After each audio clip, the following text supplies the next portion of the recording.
Good morning students. आज की class में हम पौध घर या ग्रीन हाउस प्रभाव को चित्र की सहायता से समझेंगे।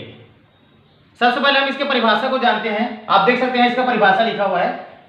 पृथ्वी के वायुमंडल के निचली परतों और बादलों के द्वारा परावर्तित होकर अवरक्त तरंगों का पृथ्वी के वातावरण को गर्म करने की क्रिया को हम पौध घर या ग्रीन हाउस प्रभाव कहते हैं। आप देख सकते हैं परिभाषा लिखा है, पृथ्वी के वायुमंडल की निचली परतों और बादलों से परावर्तित होकर अवरक्त तरंगों का पृथ्वी के वातावरण को गर्म करने की क्रिया को हम पौध घर या ग्रीन हाउस प्रभाव कहते हैं।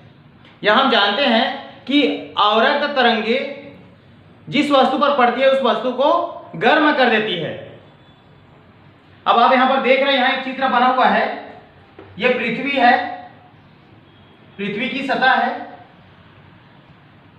और यह पृथ्वी की सतह पर बादल है और यहां निचले वायुमंडल में कार्बन डाइऑक्साइड व अन्य गैसें हैं। अब जैसे ही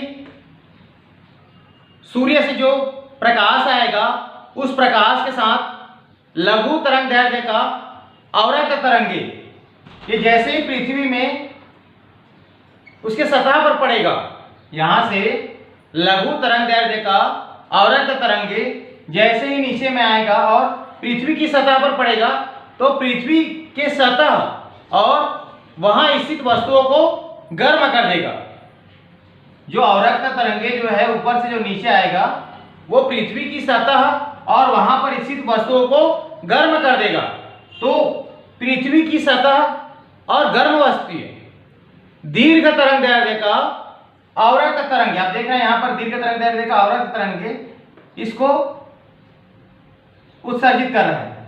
पृथ्वी की सतह और वहां जो वस्तु स्थित है जो गर्म हो गया है वहां से आप देख रहे हैं दीर्घ तरंग दैर्ध्य का अवरक्त तरंगे उत्सर्जित हो रहा है। ये अवरक्त तरंगे निचले वायुमंडल के द्वारा रोक दिया जाता है या बादलों और वहां पर जो कार्बन डाइऑक्साइड और अन्य गैसें या जल वाष्प है उसके द्वारा रोक दिया जाता है और वापस परावर्तित होकर वो तरंगे पृथ्वी में आ जाती है, जिस कारण पृथ्वी का वातावरण गर्म हो जाता है और रात के समय भी पृथ्वी का वातावरण गर्म महसूस होता है। इस घटना को हम पौध घर या ग्रीन हाउस प्रभाव कहते हैं। आप देख रहे हैं यहाँ पर पौध घर का एक और परिभाषा लिखा है कि खुले मैदान में पौधों को उगाने के लिए पौध घर बनाया जाता है जिसकी दीवारें और छतें कांच की बनी होती है। जो पौध घर बनाया जाता है उस पौध घर की दीवारें और छतें कांच की बनी होती है।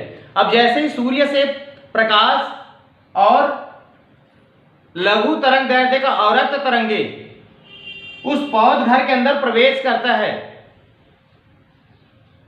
तो वहां के वातावरण को गर्म कर देता है। तो वहां पर जो पौधे हैं गर्म होने के बाद दीर्घ तरंग दैर्ध्य का अवरक्त तरंगे उत्सर्जित करते हैं।